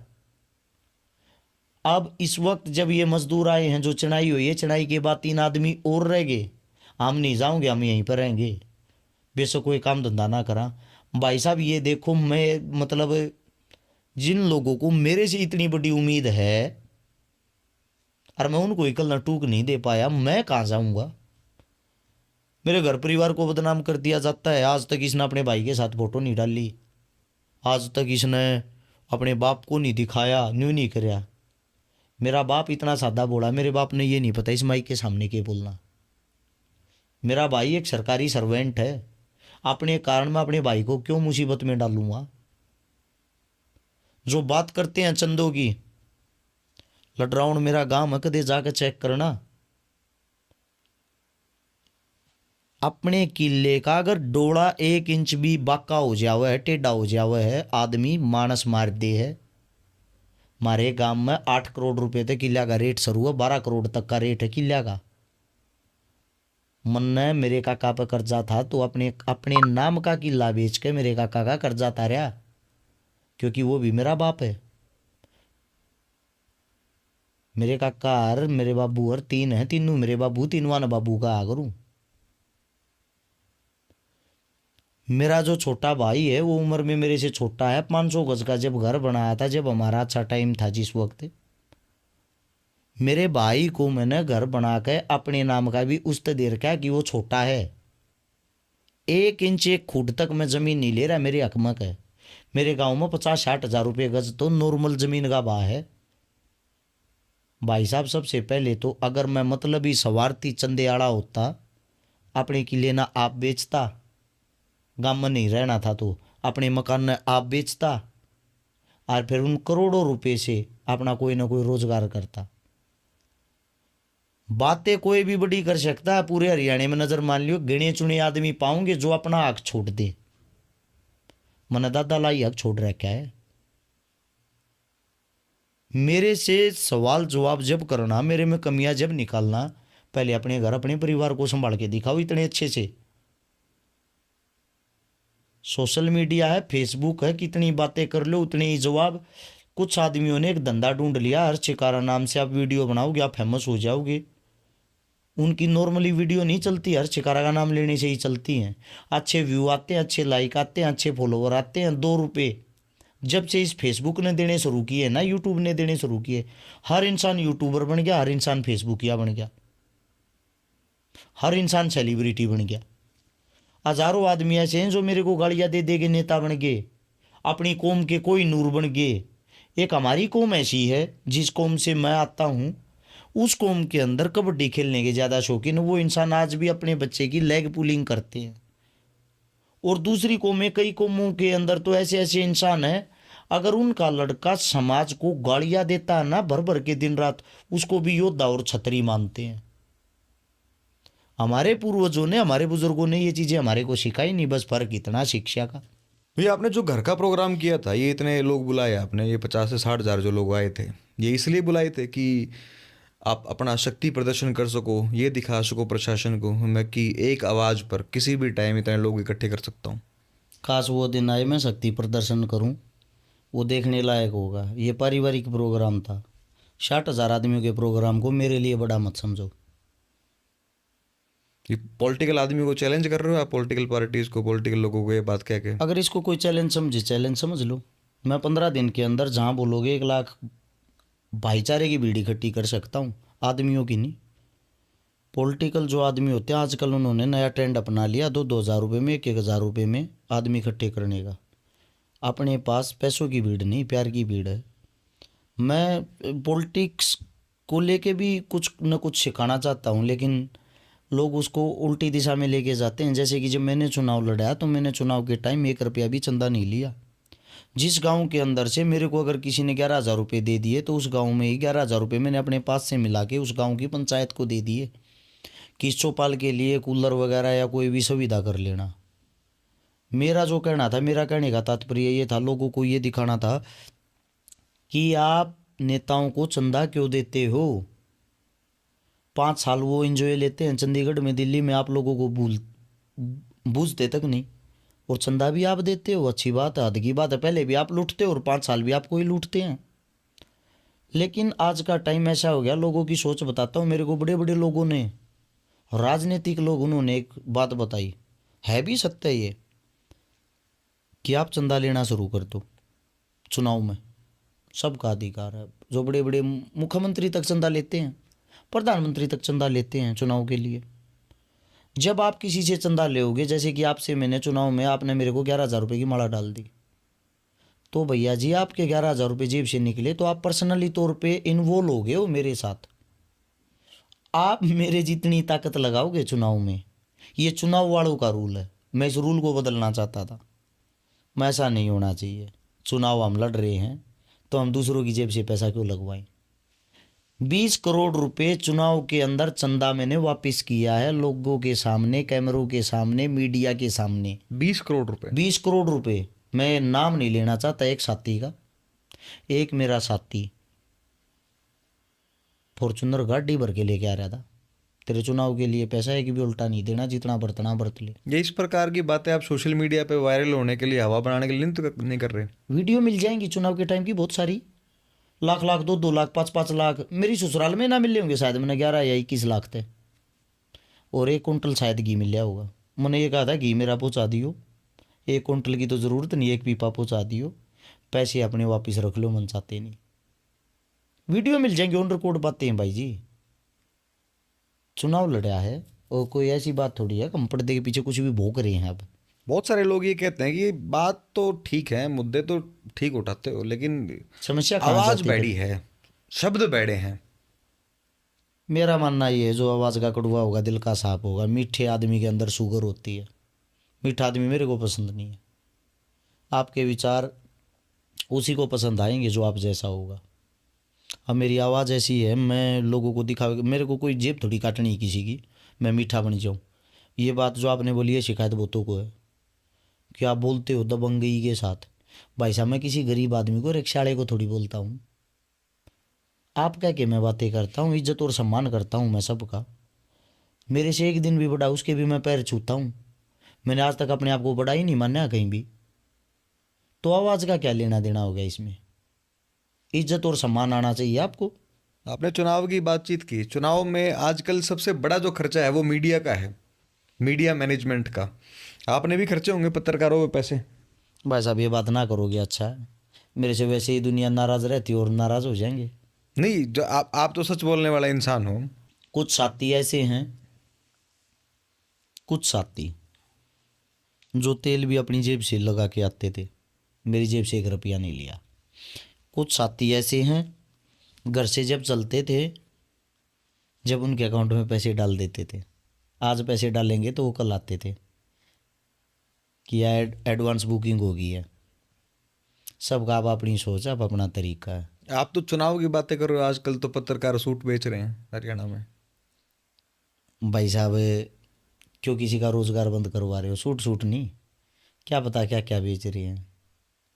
जिन्होंने अपने घर में वे चीज़ें इस्तेमाल नहीं करी, वे भी बेच रहे हैं। उन बेचारों का उन चीज़ों से रोज़गार चलता है, काम कुछ रहा नहीं। आज के टाइम आपको एक मतलब पत्रकार लग रहा है? मैं कह रहा हूँ यहाँ देश कोई बेचा जा रहा है, हर चीज़ बिकाऊ है। आपको नहीं लगता पत्रकारिता का स्तर एक इस लेवल पे चला गया है कि आप? हरियाणा में पत्रकारिता नहीं है, पत्रकारिता की बात ना करोगे अच्छा है, वरना सारे पत्रकार साथी और रूस जाएंगे। यूट्यूबर हैं, हालांकि मेरे से बड़ा स्नेह करते हैं, बड़ा प्यार करते हैं, और इतना ही मेरा विरोध भी करते हैं। मेरे साथ 50-50 का आंकड़ा रखते हैं। ये सवाल के बाद शायद हो सकता है मेरे साथ भी विरोध होने लग जाए सभी लोगों का इस प्रकार। शायद आपके साथ नहीं होगा, उसका रीज़न है ना, आप उन लोगों को एक पढ़े लिखे सुलझे हुए इंसान लगते हो, खाली इंसान। यानी कि ना तो आप उन लोगों को ये लगते हो कि ये कहीं से चुनाव लड़ सकता है, दावेदार हो सकता है, या आपका विपक्षी हो सकता है, या ये कोई बड़ा चेहरा बन सकता है। जिस दिन आप बड़ा चेहरा बनते चले जाओगे ना, वैसे तो आप बड़ा चेहरा हो, मैं खुद कहता हूँ मेरे फेवरेट हो आप, लेकिन जिस दिन आप बड़ा चेहरा बन जाओगे उस दिन दुश्मन ऑटोमेटिकली पैदा हो जाएंगे। किसी भी चीज़ को मुद्दा बना दिया जाएगा। एक मैं वीडियो बना रहा था, वीडियो बनाते टाइम पीछे छोटा सा पिल्ला आ गया, और तो मैं उस पिल्ले को ऐसे पीछे कर रहा था, कभी इसके ऊपर पैर ना रखा था। और तो गलती से अब वीडियो में बोलने लग रहे उस पिल्ले पर पैर रखा गया, और उस पिल्ले ने एकदम आवाज़ निकाल ली प्या। उसके नीचे 1000 कमेंट ये आ रही, ये देख लो समाज सेवी कुत्ता गला तुम्हारा। हद की बात हो रही, छोटी चीज़ को कहीं से भी उठा लेंगे, कुछ भी बना देंगे। ये तो सोशल मीडिया का वो है, प्रभाव है। आपको नहीं लगता कि अच्छी चीज़ें फैल रही हैं तो कुछ ना कुछ बुरा भी निकल के आएगा ही? अरे मेरे भाई, अच्छी चीज़ें फैल कहाँ रही हैं, 5% भी नहीं रह रही। आपके कितने फॉलोवर हैं, मेरे कितने फॉलोवर हैं? भाई साहब मैं कहता हूँ साड़ी बांधो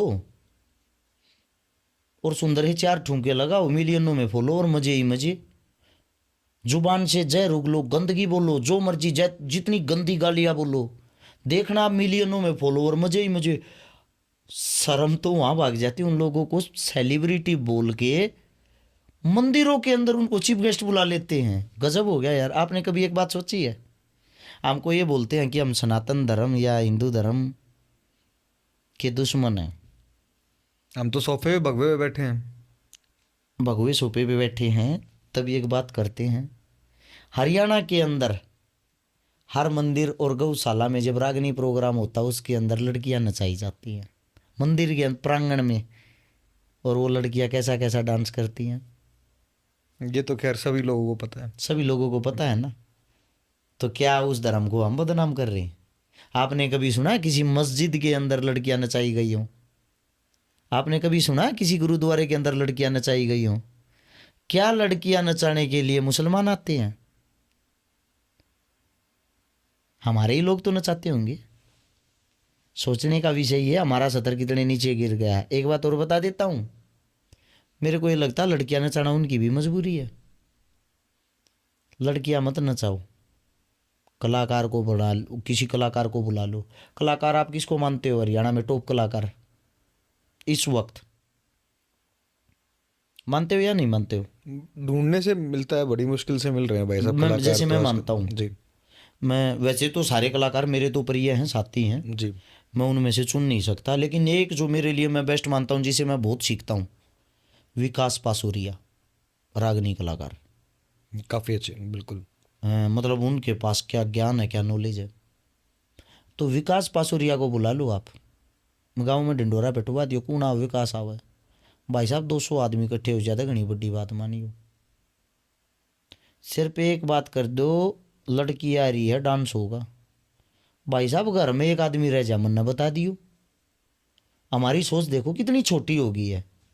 और वो नाच हम कहाँ करवाते हैं? जहाँ हमारी धर्म की आस्थाएं जुड़ी हुई हैं।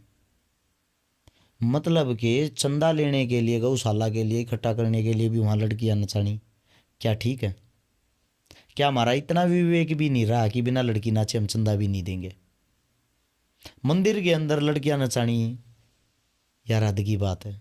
उस चीज़ को हम पूजनीय भी मानते हैं और उसके अंदर गंद भी फैलाते हैं। मेरा मानना ये है, गंदगी ने अच्छाई को पूर्ण रूप से दबा लिया है। अब ये पता नहीं अच्छाई को कम बैक करने में कितना समय लगेगा।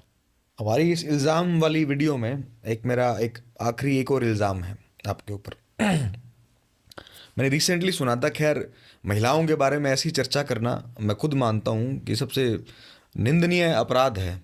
मतलब ऐसी बात है कि ये करनी नहीं चाहिए, लेकिन ये चर्चा चली हुई है सोशल मीडिया पे, ये चर्चा लगातार चलती है, तो इसलिए आपसे पूछना जरूरी है। जो आरती जी हैं उनके बारे में कहा जाता है कि उनके और आपके पहले के कुछ, उनकी शादी से पहले के कुछ आपके दोनों के संबंध हैं। संबंध मतलब आप दोनों का कोई आपसी रिश्ता रहा है शादी से पहले भी? पहली चीज़ तो ये है, जिसका आप नाम ले रहे हो आरती का, आधे लोगों को तो आज तक ये ही नहीं पता उसका मेरा रिश्ता क्या, वो मेरी रिश्ते में क्या लगती है। कोई तो लिख देगा ये हर्ष शिकारा की बहन है, कोई लिख देगा ये हर्ष शिकारा की वाइफ है, कोई लिख देगा हर्ष शिकारा की ये पता नहीं क्या है। मतलब यार हद की बात है। आप इसी बात को लेके मैं बोलता हूँ, मतलब कि मेरे को लेके लोगों की सोच कितनी गंदी और छोटी हो रखी है। आपको पता है हमने एक साथ फोटो भी डालने बंद कर दिए, सिर्फ इसी चीज़ की वजह से? सिर्फ इस चीज़ की वजह से। मतलब लोगों के दिमाग के अंदर कितनी गंदगी भरी हुई है।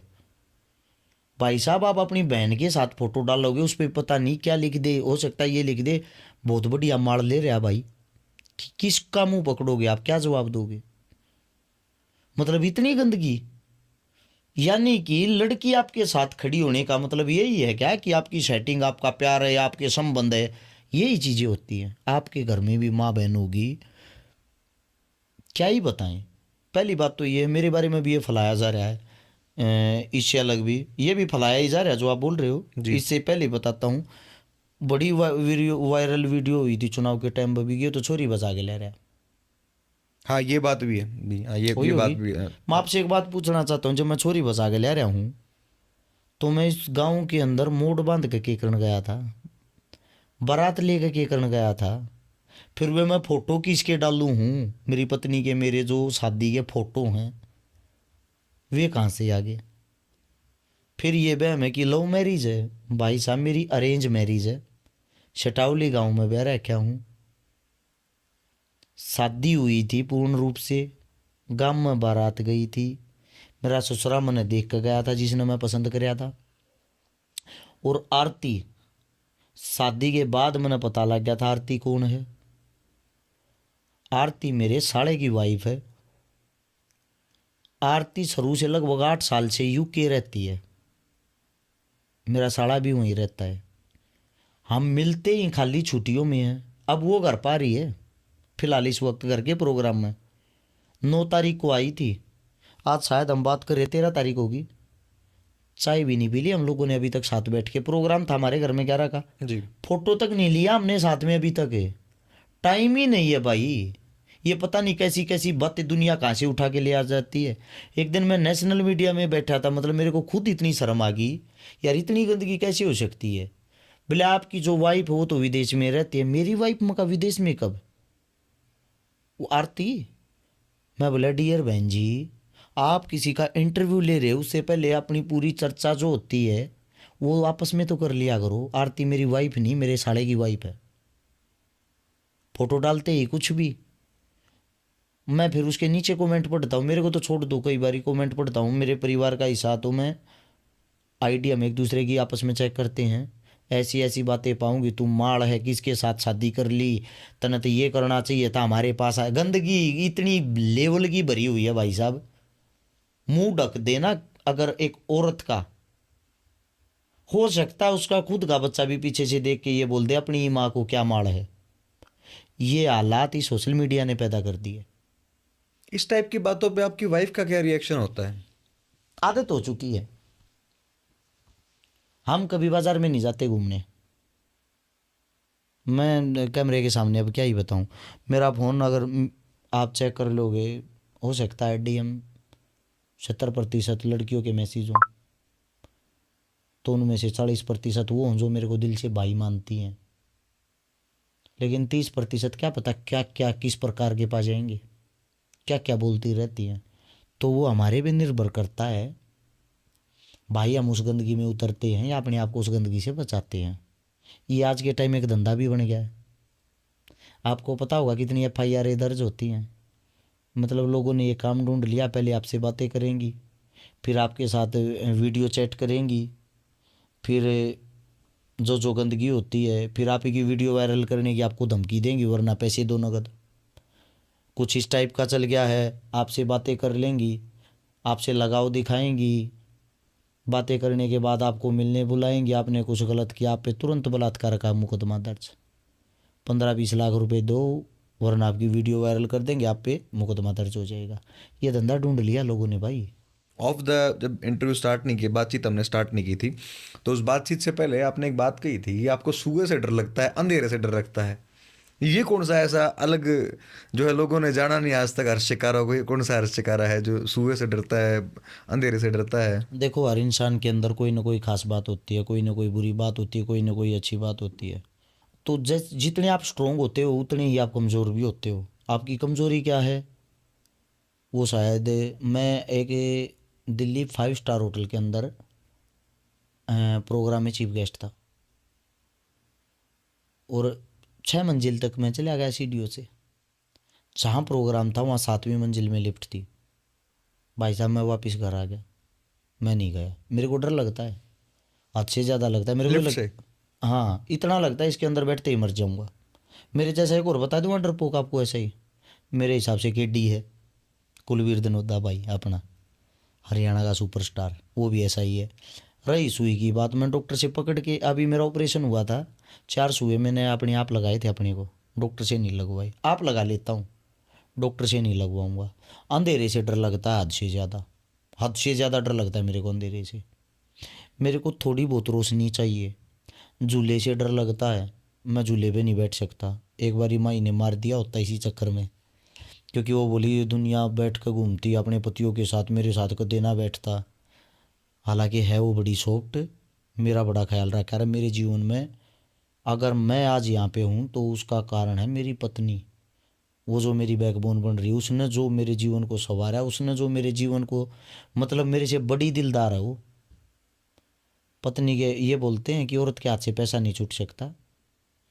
हमारे घर के बाहर कई बारी कई बाबा आ जाए आ रहे हैं, महाराज आ जाए आ रहे हैं, वो इन चीज़ों ने बहुत मान्या है। एक बारी जैसे मेरे पास जूतों का कलेक्शन बहुत ज़्यादा था, 42-43 जोड़ी जूते दे दिए थे।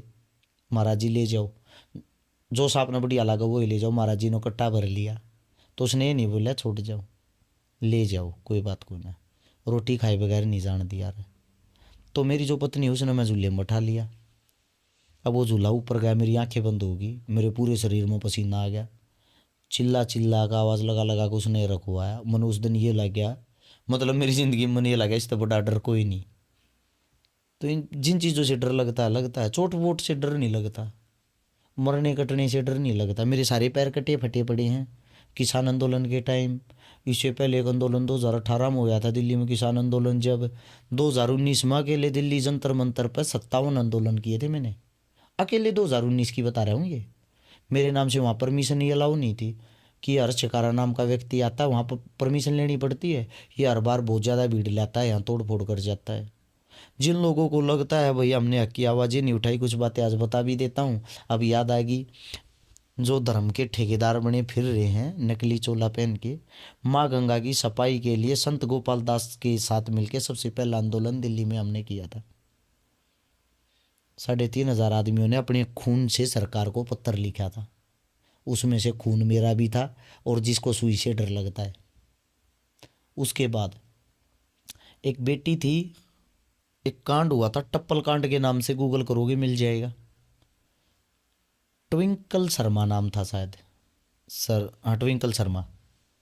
उस बेटी का 2.5 साल की बेटी का बलात्कार, या मतलब बलात्कार हुआ था। बलात्कार की पुष्टि हुई थी तो पता नहीं, लेकिन उसका मर्डर इस प्रकार का था, वो तूड़े में दबा दी थी मार के।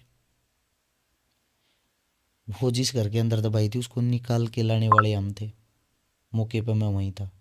और उसके बाद खबर आई थी कि पुलिस ने 1 हफ्ते बाद लाश मिली। हम मात्र 50 जने थे, दूसरे की जगह पे वहीं चले गए। तो उस वक्त हमने 7 आंदोलन किए थे दिल्ली जंतर मंतर पे। जब 7 आंदोलन किए तो उस टाइम पोक्सो जो एक्ट है वो शायद लागू तो 2012 या 13 में हो लिया था, बना दिया गया था, लेकिन 2019 में उसमें बहुत सारे काट छाट की गई थी। और वे 7 आंदोलन हमने किया था जिसके बाद वो लागू किया गया। 14 साल से कम उम्र की बच्चियों के साथ दरिंदगी होने पर फांसी या मौत की सज़ा, उसको पास करवाने वाले में आपके भाई का भी योगदान है। किसान आंदोलन हुआ, जब हम सिंघू बॉर्डर की तरफ से आए, बैरिगेटरों को तोड़ने में सबसे पहले और सबसे आगे आपका भाई था। हालांकि 750 किसानों की शहादतें गई, उनके सामने हमारा योगदान तो तिनका भर भी नहीं है। लेकिन पूरा पैर मेरा फटा हुआ है, ये जो पैर यहाँ से लेकर यहाँ तक हड्डी निकली हुई थी, और मैं वहीं स्पीच दे रहा था। ये फैसला भी मेरा था कि दिल्ली को चारों तरफ से घेरेंगे, अंदर नहीं जाएंगे। बैरिगेट्स पे खड़ा होकर मैं वो स्पीच दे रहा था, जिसके बाद ये फैसला लिया गया था कि भाई यहीं बैठांगे, वरना पब्लिक उस टाइम पे उग्र हो गई थी। बहुत सारे ऐसे काम हैं, 1400 प्लस लड़कियों की शादियाँ करवा दी, और अच्छे कारण चंदा मांगा हो, ढोंग करे हो, कुछ भी करे हो। उन बेटियों के जिनके घर बस रहे उनके घर जाके पूछो ना। ये हाथ में एक क्यों पहनते हो ये मैं बताता हूँ, जिनके घर में पीने के लिए पानी का मटका तक नहीं था, उन लोगों ने मेरे को एक आखिरी उम्मीद समझा और हमने उनकी मदद की। आपको क्या पता है, उससे पहले सोशल मीडिया के माध्यम से कोई किसी लड़की की शादी नहीं करवाता था। एक बाप, गरीब बाप, जब ये पता लगता तेरी बेटी की शादी आएगी, उसने कर्जा नहीं मिल रहा था दलित परिवार ने, क्योंकि दलित के पास ना जमीन थी, ना घर था गिरवी रखने को, ना और कुछ था। तो क्या होता था उस टाइम पे, फांसी खा लेते थे, दवाई पी लेते थे, जहर खा लेते थे माँ बाप, शर्म के मारे मर जाते थे, बेटी की शादी कैसे कराएंगे, मर गए तो कोई ना कोई आप ब्याह देगा। ये हालात थे उस टाइम पर। हम लोगों का सारा बने, मरने की आप लोगों को क्या ज़रूरत है, हम बैठे हैं। हम एक नया ट्रेंड लेके आए, सोशल मीडिया के माध्यम से हमने मदद करनी शुरू की। स्टार्टिंग में कुछ लोगों ने गालियाँ दी, अपमान है, चंदा छुप के देना चाहिए। अरे भाई साहब, वो सरेआम दिया तभी तो ये ट्रेंड बना।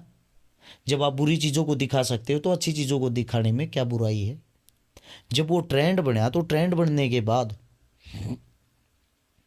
एक चीज़ होगी, हर गांव के अंदर एक संगठन बन गया, हर शहर के अंदर एक टीम बन गई, सब मदद करने लग गए, सब मदद करने लग गए, सब लड़कियां की शादी करवाने लगे, गांव में कोई भी छोटी मोटी समस्या उसमें शामिल होने लगे।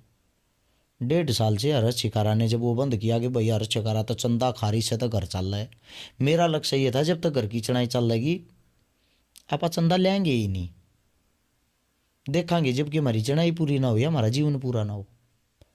और तो जब 1.5 साल हमने वो नहीं लिया, ईब जाकर आप देखोगे 80%, 90% वे समाज सेवी वे टीमें खत्म हो चुकी हैं।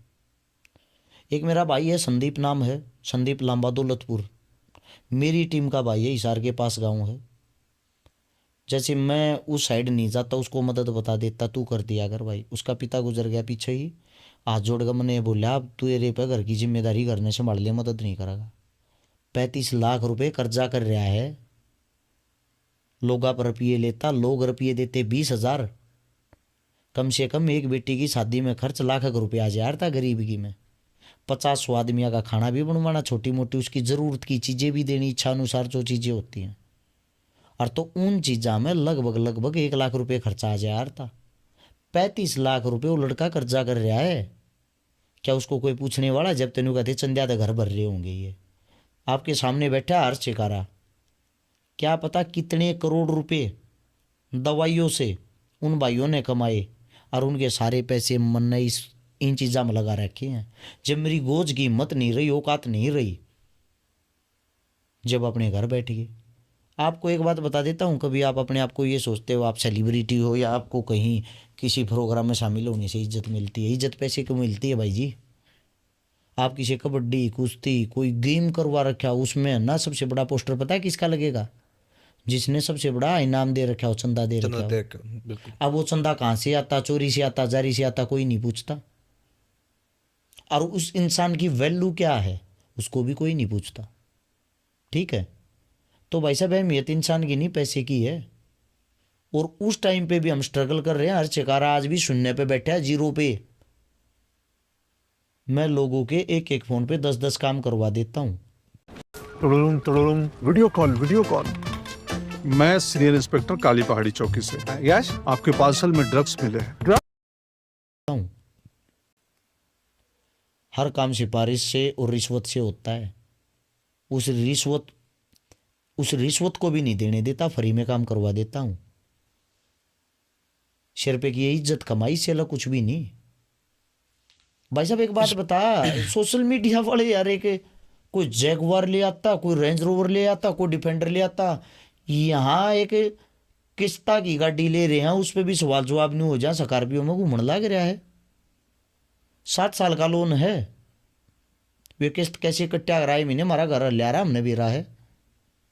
हम इतनी स्ट्रगल आज भी कर रहे भाई साहब, इतना रुपया जोड़ रहे होते, उच्चतम दर्जे की तरक्की करते। अब ये सोचा मकान में इतना पैसा लगा दिया, ये कर दिया, कुछ भी नहीं लग रहा ऐसा। सिर्फ बनाने का जो तरीका है वो अलग है, उस बनाने के तरीके के कारण आपको रीच लग रहा है। अब क्या सवाल रह गया आपका? वो